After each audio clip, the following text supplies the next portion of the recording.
Good evening, Jim Lair joining you live from Managua, Nicaragua. Hope you're having a wonderful day today. Today, we're going to talk about one of my favorite topics, something I've struggled with most of my life, something that basically I've earned a living off of is helping people that are highly driven. And essentially the topic of today's discussion is why are highly driven people, why do they struggle with self-care? And this is something that I've observed in my entire career is that most people that I train and I've worked with, they always think that the answer to all their problems is work harder, okay? Do more work, do more intense class, run longer distances to achieve their goal. Because a lot of times in the past, these are people that are 30, 40 years old. They've been rewarded through hard work, through their business, through sports. They trained harder, they got the result. This happened with a lot of athletes as well. They almost look at like sleep and rest and relaxing is almost something that's negative. There's no way that sleeping or resting or relaxing could actually get me closer to my goal. I have to do something. There's got to be something I need to do to actually achieve that goal. And what most people don't realize is that one, doing the correct amount of work. And I learned this early in my coaching career or my athletic career with wrestling. And I would work really hard in wrestling, and I was stronger than most everyone else. And I would work so hard, but then when I actually learned how to do the moves efficiently, it was so much easier. I didn't get exhausted. I didn't have to try so hard. Same thing with football. When you actually learn how to block somebody properly, hitting a baseball is the same thing, a golf ball. When you learn how to do these things efficiently, you don't have to work as hard at it, right? So one, are you using the right tool for the job? Are you using a baseball bat to try and cut down a tree? Well, in that case, the answer isn't swing the baseball bat harder and hit the tree harder. It's get the right tool, which is a chainsaw or an axe. Are your goals in line with the activity that you're choosing? So many times, especially with women, I see women are running marathons or they're doing spinning classes in order to change body composition. Most of those things, spinning classes, HIIT classes, high intensity classes, just encourage people, especially women, to eat more food. It makes them feel like they've done a ton of exercise and they can just eat whatever they want. And they actually go in the opposite direction. They need to be doing more lifting. They need to be doing things, walking, lifting, that doesn't ravenously increase your appetite. And so lifting and walking and eating, a protein dominant meal and getting your sleep is going to, and making sure you rest, is going to help you change your body composition, which is actually your goal. But doing high intensity, classes and running marathons, and especially if you don't regulate what you're eating, is more than likely not going to help you change your body composition. And many times it'll make your body composition worse. Even though you're working really hard, you're not achieving the goal that you want. It's just kind of like pushing a van down the street, standing straight up. You're going to work really hard, but are you actually being efficient? I can get much better results by getting down in a better position and pushing the van like I'm pushing a sled. I can make that van go faster and further with less effort. So a lot of people will be like, I'm working really hard, but I'm not actually achieving the goal that I want. So that's, one thing we have to talk about when I work with people is like, okay, what does your workout look like? And are you driving the adaptations that you actually want to drive? And a lot of people just feel guilty. And a lot of people, honestly, and I fell into this, I just didn't know how to relax. I didn't know how to sit still. So I just kept going just so I wouldn't have to deal with the thoughts in my head. I see that a lot. And there's the people that I saw this a lot when I was working in a medical practice. You have the people that it's almost like cutting themselves. They don't feel good about themselves. And so they work really hard in the weight room or in the gym, almost just punishing themselves. And so they will punish themselves with exercise, and they will get, positive reinforcement for that. Oh, you're so amazing. And you did like an hour and a half spinning class, and you did 7,000 burpees and you almost got rhabdo. And I've seen some pretty crazy stuff from people over the years who just liked abusing themselves. And then they're like, why do my joints always hurt? Why am I always injured? Why isn't my body composition changing? Well, it's because you're doing too much in the gym. You're not taking care of yourself. And they're like, well, I just really enjoy the intensity, and I love the loud music, and I love not being able to, I love it when my legs are super sore. And it's just like, why? Like, you're not getting the result you want, and you just like torturing yourself. So a lot of people a lot of highly driven people will train really, really hard because it's almost like they're punishing themselves. They don't have a good relationship with themselves. They don't value themselves. And so they'll almost punish themselves. And a lot of people will do that with food too. They'll kind of abuse themselves with food or, drinking or whatever it is to get that dopamine too, right? There's that factor as well where People are looking for the dopamine high, the endorphin rush from exercise, the endorphin rush from food. These are all things that people will fall into, but to kind of get them, to get their fix, so to speak. And the way you fix all this is you teach people about training and about adaptation. You've got to push, you've got to rest. You got to push, you got to rest. People don't understand that. They have a hard time understanding rest, and business people particularly if they got away with working really hard when they were younger, they made a lot of money. They're like, well, I'm just going to keep going. I'll take a supplement. I'll take TRT to help me keep driving. And eventually the body says, no, that's enough is enough. So we got to teach people that, hey, we can work hard. We just need to work in too. We need to push. We need to rest. And then we need to make sure we're more efficient. Are we using a good exercise? What's the minimal effective dose to get the maximum reward? Are you on a good exercise program? Do you move well? Are you picking good exercises to basically give you the goal that you want? And are you actually doing the things that you need to do?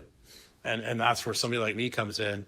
I become more of an accountability coach, where I'm like, okay, did you get your rest? Did you go for your walks today? Okay, today's the day you need to train hard. You feel good. Let's train. Let's push.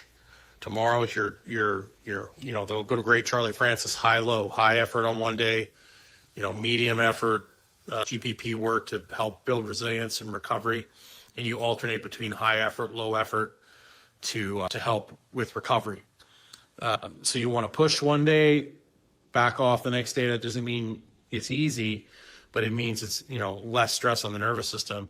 And then, are you getting your food? Are you getting your sleep? Are you doing all the things you need to do to recover and get better? These are just things that have to be done consistently. Most people, live an indoor life, a sedentary life, and they aren't taking the time to get outside.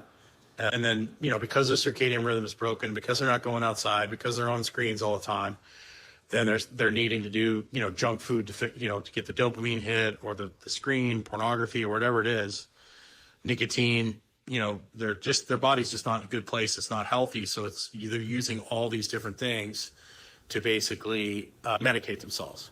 So it gets back to the 5 fundamentals. Get outside, 3 times a day, go for walks, not for exercise, but for relaxation. Eat a protein at every meal, get the lights off at night, have social connection, drink high quality water, preferably spring water.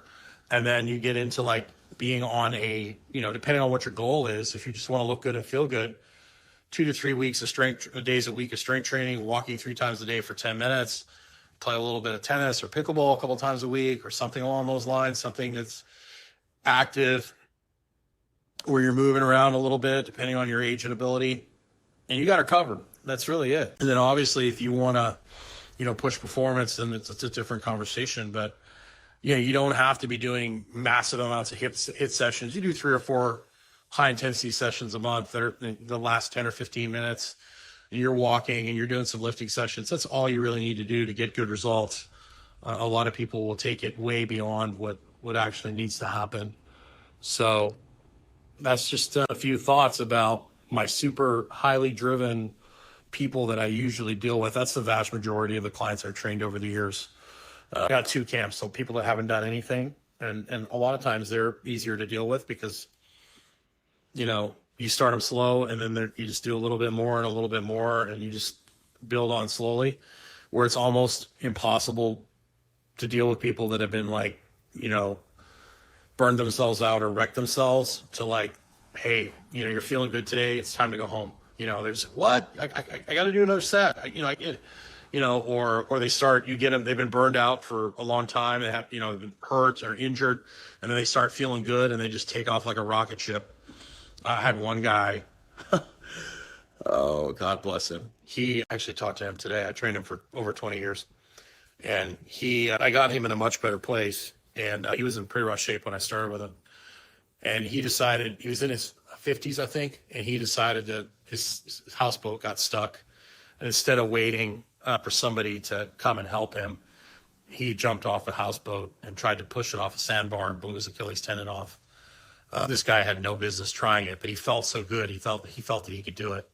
And he didn't use the best technique to try and push this houseboat. He might have been showing off for people, but he's one of those highly driven people that constantly I'd have to remind, like, dude, like, okay, it would have been better for you to just wait for a couple people to help you instead of trying to do it yourself, So I deal with those kind of people all the time. It's just kind of how my career has kind of gone. Either brand new people or super type A people that have pushed a long time, have either gotten sick or injured, and we're having to build them back up from scratch, teaching them how to basically, learn to push and then when to rest. And because I've destroyed myself several times throughout my career and throughout my life, and I still have to regulate myself. I still struggle sometimes with my self-care, and I catch myself usually because I burned myself so many times in the past. I'm doing much better now. So that's it. But I kind of messed up. I posted it on my story that I was doing live at 7, and I basically didn't take into account which time zone they had me at. So basically the countdown is still on my live. So yeah, so I'm going to try and start scheduling these things on a regular basis and try and basically have a regular time that I come and do these lives every week so that I can show up, ask questions. I'm not very good at being consistent. And so I need to pick a time and start doing that. So if you're watching this post recording, feel free to suggest a time that you think would be best. Ask questions. I'm happy to answer. And of course, I've got my men's and women's communities. You can go to vitalitybrotherhood.com and you can join the Vitality Sisterhood and the Vitality Brotherhood at that site. They're two free communities where I answer questions. I just did a coaching call on the Vitality Sisterhood tonight, a coffee call. I have coaching groups. I look at myself as a health coach, an accountability coach, help you kind of get yourself accountable and keep you accountable. A lot of people, they just need somebody to call them out and say, hey man, you just got to do what you need to do and help give them advice. So that's pretty much what I do. Happy to get on a call with you. If you go to vitalitybrotherhood.com and you go to recommended products page, there's a spot there where you can book a call with me and we can talk about if you need someone to help hold you accountable, someone to help you get into a better place. I'd be happy to set up a call. You can set up a call with me and I'm happy to chat about what I do and help you achieve your goals. So I hope you guys have a great night. I am going to go take my dog for a quick walk before the sun goes down, unless some people have some questions. I appreciate you coming. I see a bunch of people signed on and said hello. Thanks for being here, and I look forward to, I'm on a regular schedule now. I've got baseball practice from Tuesday through Friday in the mornings, and then baseball games on the weekends. So I have a consistent schedule now. Before, I was actually doing 2 between national team and the BOR. I had 2 practices a day, many days, and I was just too tired to do lives and to do calls. So have yourself a great day. Make sure you take the time to get outside. And just remember, the harder you work, the harder you need to rest.